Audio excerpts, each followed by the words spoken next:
Hello students, I'm Bhagyashree Patel, working as an assistant professor in Computer Science and Engineering Department at RNG Patel Institute of Technology.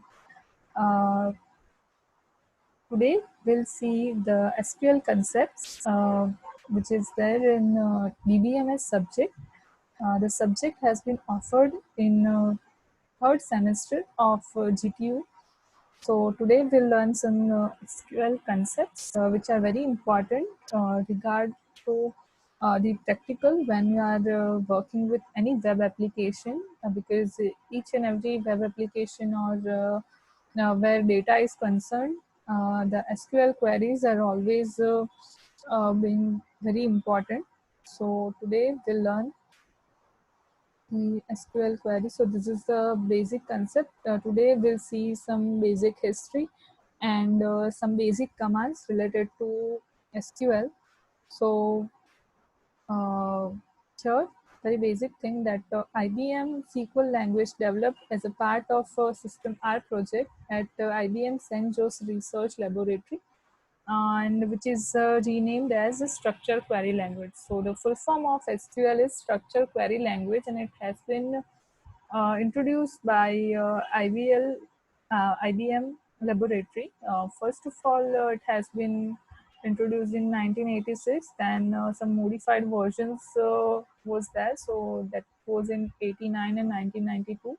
Then in 1999 also the language name became Y2K compliant and last in 2003 it has been updated. So commercial systems offer most if not all SQL 92 features plus varying feature sets from letter standard and special proprietary features.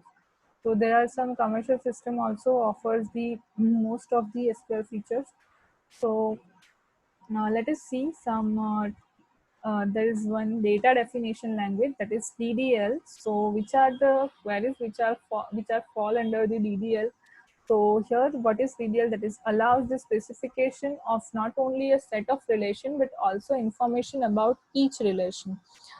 Here when you are dealing with DBMS, when you are dealing with any relation, so relation means you can consider it as a table. So in table, you know that the basic thing that we can consider is table consists of rows and columns. So when you are considering any table, so it has always been some rows and some columns. So column you can consider it as an attribute thing. So which are the attributes are there in your table that you have to identify always. So the schema for each relation. So which specification you have to take care of, that is schema for each relation. What is schema? Schema is nothing but what is the structure of your relation? What is the structure of your table? How many attributes are there? How many columns are there for your table that you have to specify? The domain of values associated with each attribute. So what is domain? Domain means the data type that you can consider for your attribute. So here for if you can consider one attribute like name, so you have to consider the domain also. Domain means data type. So for name you have to give the data type. In this session we'll also learn the SQL data type. So next is integrity constraint. There are some integrity constraints are there in SQL which are primary key and not null. So that also we'll see in this lecture. Next is the set of indices to be maintained for each relation. So there are some sets there which we have to maintain for each relation. There are some security and authorization information for each relation. Obviously, if I can give some real-time example for security and authorization, then you can consider your passwords for your table. If you have logged in, if you have registered for Facebook or if you have registered for any website nowadays on social network or internet, then you must have the password fields. So the password field needs to be secure. So that password should not be stored in the database in a clear form. So it should be encrypted with some algorithms. So that should be there, and security is must when you are considering any database. The physical storage structure of each relation on disk. So when you are considering the storage point of view, then also you have to think about it. So the physical storage structure of each relation on disk, that also we have to take care of. Now, uh, as I have said that we have to learn the data type, or you can say that domain types in SQL. If you are considering that there are so many data types are there, there are so many domain types are there, and some basic data types we have already learned in C language. So considering that almost the same data types are there which are there in C language, but with some modification. So here we can see character n. What is n here? N is nothing but the character length we can consider. So fixed length character string with user specified length n. Then varchar. When you have to enter any characters, then you can definitely go for character. Now next is varchar, variable length character string with user specified maximum length n. Now what is the difference between character and varchar is that in character you can only enter the character, means you can only enter the alphabets, but in varchar you can also add the numbers and special characters and all these things. So when you don't have any idea about your input, when you are not sure that whether it is number or whether it is alphanumeric or whether it is special symbol, then you can definitely go for varchar. Next is our data type is integer. So integer, we all know that integer means a finite subset of integers, so that is machine dependent. So integer is nothing but your number you can consider. Small integer, again it is machine dependent. uh, the difference between small integer and integer is all about its storage size, how it can store. Obviously integer can store large numbers while small integer can store the lesser number. Now in numeric domain type, we have two arguments which are fixed point number with user specified precision of p digit with n digit to the right of the decimal point. So here we can also uh, go with the numeric data type. So with that, p digit means number of digit you can specify, and decimal point. If you have to create some in integer, you can't consider decimal type, but in numeric you can consider decimal type. Next is real and double precision. Obviously, if you want to have more precision, then you can use this domain type also. Next is float. Obviously, we have done the C programming, and we have learned float also. So float, we know that if the user specified the precision of at least n digit.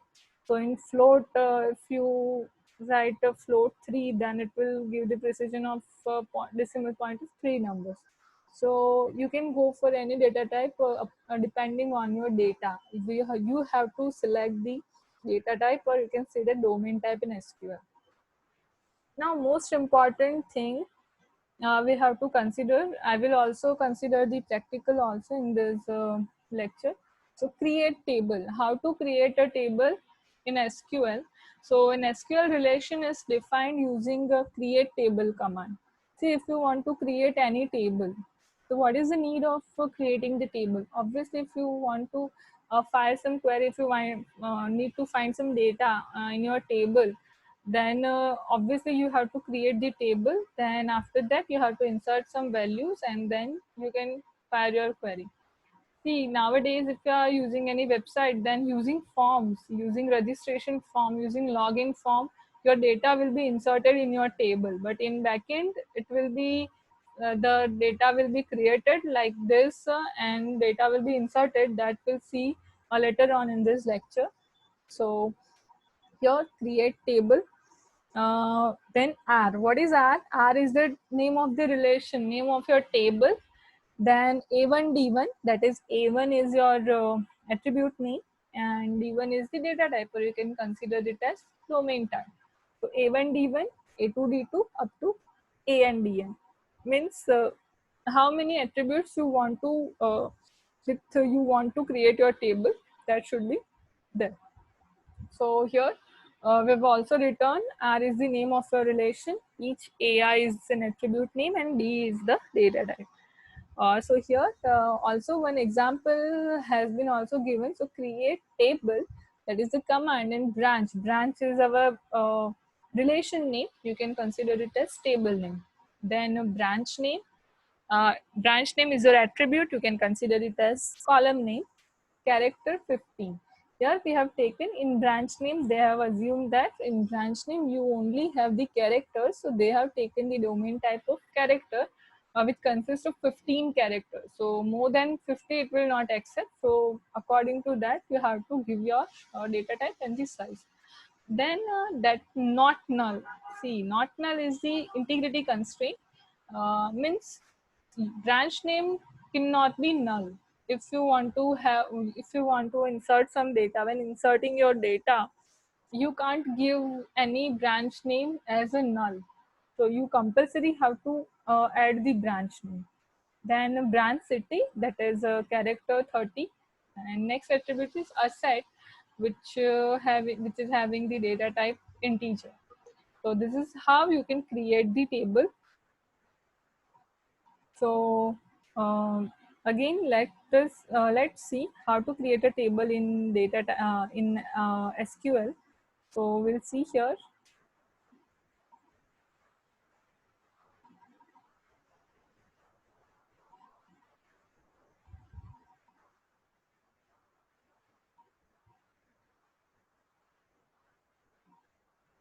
So let us see. First of all, we'll see run SQL command line. So from this, you can run the SQL command. Now, yes, how can you install this SQL? So this is I have installed the Oracle 11g. You can also install that Oracle 11g Express Edition. I'm using 64-bit so that I have uh, download the 64-bit version of Oracle 11g Express Edition. You can also have, it is machine dependent, so it is depends on your machine if it is 32-bit or 64-bit. So according to that, you can download it from Oracle site. It is available. So that is a very simple procedure how to install the Oracle 11g. So you can definitely, you have to just click on the next, and then after that you have to give some password for that, and after that your software will be installed. Now how to create a table. But first of all, when you are creating the table, but you have to connect your system, connect your SQL. So for that you have to write connect system. So after firing the command connect system, it will ask for the password. So I will enter my password. It will not show on the screen. So after that it will be connected. So how to create a table? So we have seen create table, then your table name, that currently we have given test2. Then we have suppose we have one branch name as a table, and we can consider it as character, so character 20. Then a branch city we can consider, so city also we can consider it as character, so 20. And then assets also they have given, so assets, and we'll give it as integer. So here I think our query has been ready. So create table test2. There are three columns we have taken currently, so branch name, branch city, and assets. So here you can see the message that is table has been created, table is created. So this is how, it is very simple procedure how you can create the table in SQL. So this is how you can create the table. One thing you have to remember that it is case insensitive. SQL is case insensitive, so you have to be careful when you are entering some table name. If you have returned T as a capital in test2, or T is a small in test2, it will not make any difference. So just be uh, attentive when you are writing any table name. So let us see again. So this is how you can create the table. We have already created the table. Then there are integrity constraint in create table. So we can also give integrity constraint. So we have two integrity constraints. First one is not null, and second one is primary key. So when you have to give the primary, what is not null, that I have already discussed. Not null means what? Not null means you can't enter any null values for that column. And primary key is that when primary key is the very important concept regarding to SQL, because when you don't want to enter any duplicate values, then you can use primary key. See, duplicate values means if I have account number, if I have table of bank, and if I have account number, so account number cannot be duplicated. It is very simple. If I have, if we have created the database of GTU students, then I think what is the unique thing? Unique thing is that your enrollment number, your pen. So that should be unique. So that should be given as a primary key. I hope that you are understanding what I'm trying to say. So that is our primary key. So you can mostly, I think in table you have one or two primary keys. Mostly you have only one primary key. So how you can define the primary key? That is we can create here, create table. Table name is branch, that is branch name, branch city, and assets. Then primary key. After all this, after defining the column name, all the column names, you can give the primary key using keyword primary space key, and then whichever the attribute you want to given as a primary key, that you can specify. So primary key declaration on an attribute automatically ensures not null. Obviously, if you have specified primary key as a not null, then I think it will obviously ensures that it will be not null, because it will not allow any duplicate value, or it will not allow any null values. So in SQL 92 onwards, need to be explicitly stated in SQL 89. Now drop and alter the table constructs. So see here, when you want to drop or alter any table, so it is comes under the create table and drop and alter. This commands comes under the DDL, that is data definition language. So drop table, what is drop table? So the drop table commands delete all the information about the drop relation from the database. So if you want to delete any database or any relations on any table, then you can use that drop table in your table name. Now next thing is that when you want to alter something, so the alter table command is used to add attributes to an existing relation.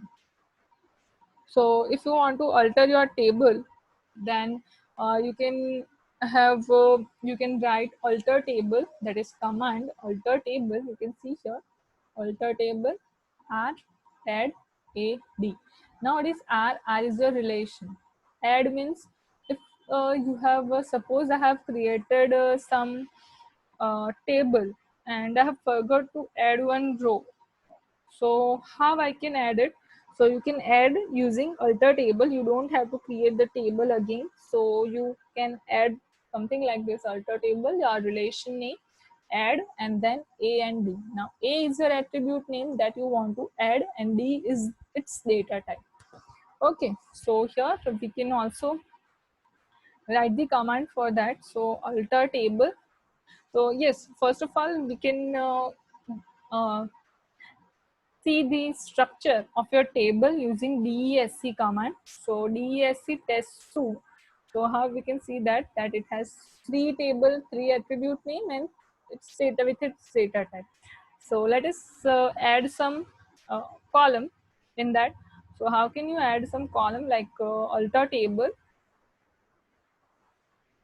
then your table name, it is test2, then what was that? That is your add is the keyword, and that the name of the attribute and its data type. This name of the attribute we can consider the date, joining date suppose, and okay, salary we can consider. Okay, and we can consider the data type integer. So here we can see the message, that is table has been altered. Table is altered. Again, we'll fire the command DESC. So DESC test2, if I'm writing here, then you can see here that we have first we have only three column, but now we have four columns. So here we can consider it. So dropping of attributes not supported by database. Now how to drop the table? So drop table command and then your table name, that is test2. I'm writing this and table drop, that was the message. And now if I'm writing DESC test 2, then it will give me the message that object test2 does not exist because I have dropped the table. I hope that you have got this. So we'll see the another thing in the next lecture, but still it is very important concept, DDL. So here we'll end this lecture. So thank you so much.